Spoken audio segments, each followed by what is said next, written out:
Every morning, I'd walk out of my house, coffee in hand, only to find a gleaming white Porsche sitting in my assigned parking spot again.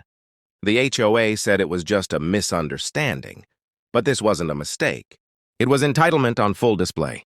The kind that laughs in your face because it knows the rules won't protect you. What started as a small act of arrogance soon turned into daily humiliation. But what they didn't know was that I had reached my breaking point, and when I finally snapped, that shiny Porsche became a symbol of how karma works in the most beautifully destructive ways. I moved into Willow Creek, estates because it was supposed to be peaceful, a place where neighbors smiled, lawns stayed green, and life ran on quiet routines. For 3 years, it was exactly that. Every morning, I'd leave for work at 7:30, park in my designated spot near the front gate, and return home to the same calm. Streets lined with manicured hedges and identical mailboxes. The HOA kept everything perfect, almost too perfect. But perfection hides cracks. It started the week the new neighbors moved in. Karen and her son, Tyler. You could hear the Porsche before you saw it. Engine roaring through the cul-de-sac like it was a racetrack. Tyler was in his early 20s, tall, smug, and addicted to showing off. His mother, Karen, had that air of superiority, the kind that made you feel small just by standing next to her. The moment they arrived, something in the neighborhood changed. Karen immediately started redecorating the community, sending suggestions to the HOA, criticizing lawns that weren't trimmed symmetrically, even emailing reminders about trash bin placement. Everyone rolled their eyes behind her back, but nobody confronted her. Not yet. For a while, I ignored them. I kept my distance, stayed polite, and focused on my job. I had worked hard to afford my little townhouse, and that reserved parking spot was part of my peace. It wasn't luxury, but it was mine. The one small corner of order in a world that constantly tested my patience. Then came the first morning. I stepped outside, keys in hand, and froze. A white Porsche sat gleaming in my parking space, sunlight glinting off its spotless hood. At first, I thought it was a mistake.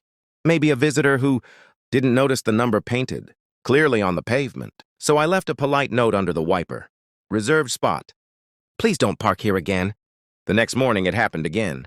Same car, same spot. The note? Gone. I called the HOA office.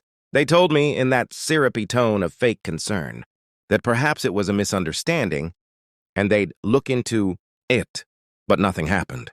For 3 days straight, the Porsche stayed there, smug and untouchable as if mocking me.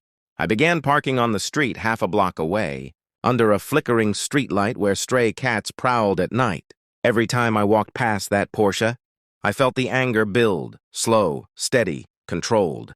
I even caught Tyler once, leaning on the hood, scrolling through his phone like he owned the world. When I asked him to move his car, he smiled and said, "Relax, man. It's just a spot." That's when I realized this wasn't ignorance. It was entitlement. And when Karen joined him the next day, standing there in her oversized sunglasses, pretending not to see me, I knew the battle lines had been drawn. The HOA wouldn't help. The neighbors stayed silent. And I started planning. The next few weeks felt like living in a slow-burning nightmare. Every morning, that Porsche gleamed in my parking spot like a trophy, a reminder that some people could break rules without consequence. The HOA ignored every email I sent. My polite complaints became formal requests, then written grievances. I even attached photos, timestamps, and community map references. Their response was always the same. "We'll review the situation." But nothing changed. Karen's son, Tyler, seemed to enjoy my frustration. Some mornings, he'd rev the engine as I walked by, smirking through the tinted glass. Other times, he'd wave mockingly, as if daring me to do something about it. I kept my cool, at least on the outside. Inside, I was boiling. Then came the first violation notice. It wasn't for Tyler or his Porsche. It was for me. A bright orange slip taped to my door. HOA infraction. Improper curbside parking, $100 fine. Apparently, parking on the street overnight. Disrupted community. Aesthetics. The same street I'd been forced to park on because my assigned spot was stolen. That night, I went to the HOA meeting. It was held in the clubhouse, a polished little building filled with fake plants, beige carpets, and the faint smell of burnt coffee. The board sat at the front. 3 retirees and Karen herself, now proudly wearing a name badge that said Community Improvement Liaison. Of course she was on the board. I waited my turn, hands shaking as I clutched the photos of the Porsche. When I finally spoke, I kept my voice steady. Someone's been parking in my assigned spot for over 3 weeks. I've reported it multiple times. And now I'm being fined for parking on the street because of it. Karen smiled. That condescending, rehearsed smile that made your skin crawl. "Oh, you must be mistaken," she said sweetly. "That's my son's car." The board approved his temporary use of that spot while we sort out parking arrangements for our guests. Temporary? 3 weeks? When I left the meeting, Tyler's Porsche was still there, parked perfectly under the lamplight, shining like it belonged. That was the night I decided to stop playing nice. I started documenting everything. Photos, dates, times, screenshots of every ignored email. I even bought a small dash cam and angled it toward my parking space. Every morning, it captured the same scene. The Porsche pulling in, Tyler stepping out, tossing his keys, and walking off without a care in the world. One morning, I caught something new. Karen herself standing beside him, pointing at my spot and laughing. That clip became my evidence. I sent it to the HOA. Their response? After review, no violations were found. Please refrain from further correspondence unless new information arises. It wasn't incompetence anymore. It was corruption. Then came the breaking point. A Friday morning, the Porsche stretched across 2 spaces. My neighbors, too. That evening, I filed everything with the city parking authority. Photos, timestamps, the dashcam video. The next morning, Tyler's Porsche sat there again.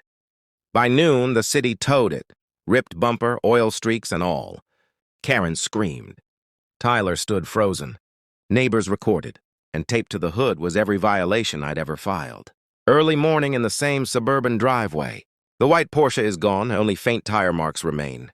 The homeowner, male, mid-30s, brown hair, flannel shirt, stands calmly with a faint smile, coffee mug in hand. Behind him, Karen's house has closed blinds. The neighborhood feels still, restored. Mood, quiet relief, and poetic victory. Daytime at the mailbox area. The homeowner chats with friendly neighbors. An older man with gray hair and a cane shakes his hand, smiling with approval. The atmosphere feels warm and peaceful. Community harmony reborn. Inside the HOA boardroom, Karen looks shocked as officials review documents on the table.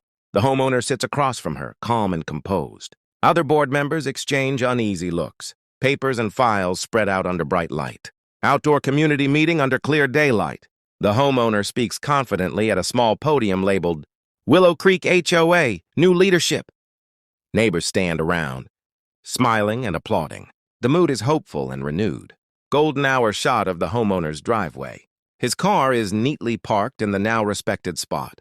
A small sign reads, "Assigned parking, respect boundaries." Warm sunlight and long shadows give a cinematic calmness.